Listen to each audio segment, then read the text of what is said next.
Friends, ధర్మశాస్త్రం ధర్మశాస్త్రం మనిషి ఎలా జీవించాలి, ఏది చెయ్యాలి, ఏది చేయకూడదు అనే విషయాలు చెప్పే గ్రంథం. దీన్ని ఇంకా సులభంగా అర్థమయ్యే భాషలో చెప్పాలంటే ధర్మం అంటే నీతి, సత్యం, కర్తవ్యం అని అర్థమిస్తుంది.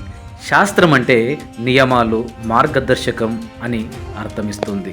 కాబట్టి ధర్మశాస్త్రం జీవితాన్ని సరిగ్గా నడిపించే గైడ్ అని మనం చెప్పుకోవచ్చు. ఈ ధర్మశాస్త్రం అనేది మనిషి జీవితానికి దారి చూపే నియమాల పుస్తకం అని కూడా చెప్పుకోవచ్చు. ఫ్రెండ్స్, ఇలాంటి ధర్మశాస్త్రంలో ప్రేమికులుగా ఆమోదం పొందిన నాటి నుంచి వివాహం పూర్తి అయ్యే వరకు ప్రేయసి పాటించవలసిన నియమాలు తెలియజేస్తామైతే జరిగింది. మనం ఇప్పటి వాటిక భాషలో చెప్పాలంటే ఎంగేజ్మెంట్ అయిన స్త్రీ ఎలా ఉండాలి, ఏం చేయాలి అనే నియమాలే ఇందులో ముఖ్యమైనవి. మొదటగా చెప్పుకోవాలంటే పురుషుల్లో కామవాంఛను రెచ్చగొట్టే విధంగా స్త్రీ వేషాధరణ కానీ అలంకరణ కానీ ఉండకూడదు. లేదు, మేము రెచ్చగొట్టేలాగా వేసుకుంటాం, మాకు స్వతంత్రం ఉంది అని అనుకుంటే అది వాళ్ళ కర్మ. ఇక్కడ కేవలం ధర్మశాస్త్రంలో ఉన్న విషయాలు మాత్రం చెప్పబడుతుంది. అలాగే పురుషుల్లో కామవాంఛని ప్రేరేపించేలా అలంకరణ కూడా ఉండకూడదు. అలాగే ఈ సమయంలో ఫ్రెండ్స్ కానీ ఇతర యువకులతో ఒంటరిగా సంచరించడం, వాళ్ళతో తిరగడం చేయకూడదు. అంతేకాకుండా మొగుడు చనిపోయిన వాళ్ళు, వితంతువులు, భర్త వదిలేసిన స్త్రీలు, వ్యభిచారం చేసే ఆడవాళ్ళు, ఇలాంటి వాళ్ళతో సూర్య అస్తమయం నుండి సూర్యోదయం వరకు మాట్లాడకూడదు అని ధర్మశాస్త్రం చెబుతుంది. అంతేకాకుండా సూర్యోదయానికి ముందుగానే లేచి స్నానమాచరించి పరిశుభ్రమైన వస్త్రములు ధరించి ఉదయ భానుకు అంజలి ఘటించవలెను. అంటే ఆ సూర్యదేవునికి పూజించుకోవాలి అని రాయబడింది. దాని తర్వాత కుటుంబ సభ్యులకు ఉదయం అవసరమైన ఆహారాన్ని తానే స్వయంగా తయారు చేసి వడ్డించవలెను. కుటుంబ సభ్యులు తిన్న పాత్రను తానే స్వయంగా శుద్ధి చేయవలెను. సాయంత్రం వేళ సూర్య అస్తమయానికి ఒక గడియ ముందుగా తన నివాసానికి సమీపంలో ఉన్న ఆలయానికి వెళ్ళి దైవ దర్శనం చేసుకోవాలి.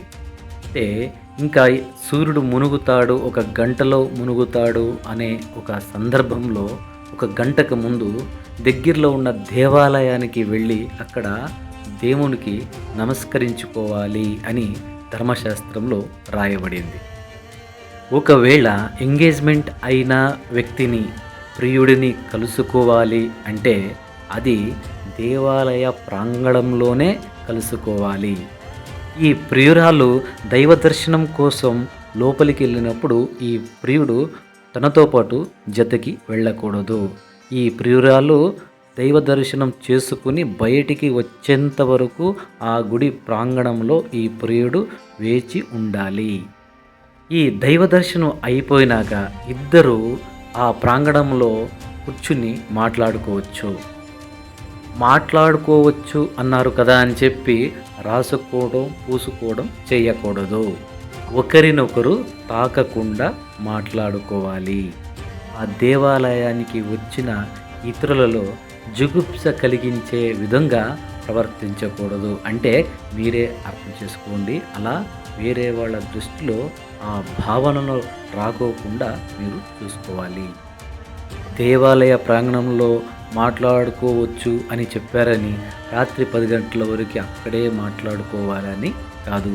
సూర్యుడు అస్తమయ్యే లోపల మాట్లాడుకుని అక్కడి నుంచి వాళ్ళ ఇంటికి వెళ్ళిపోవాలి.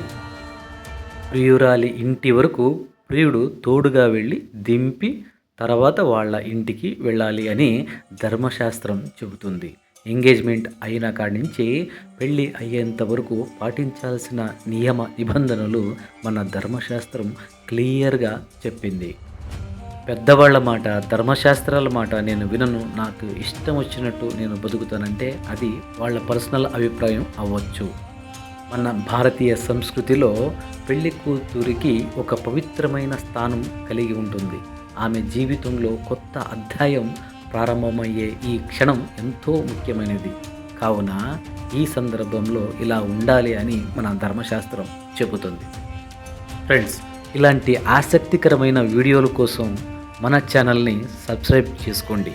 లైక్, షేర్, కామెంట్స్ చేయడం మాత్రం మర్చిపోకండి. Thank you.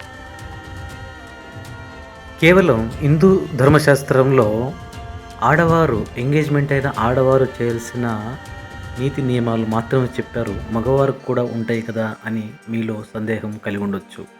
ఆ ఎపిసోడ్ నెక్స్ట్ మీకు చేసి అప్లోడ్ చేస్తాను.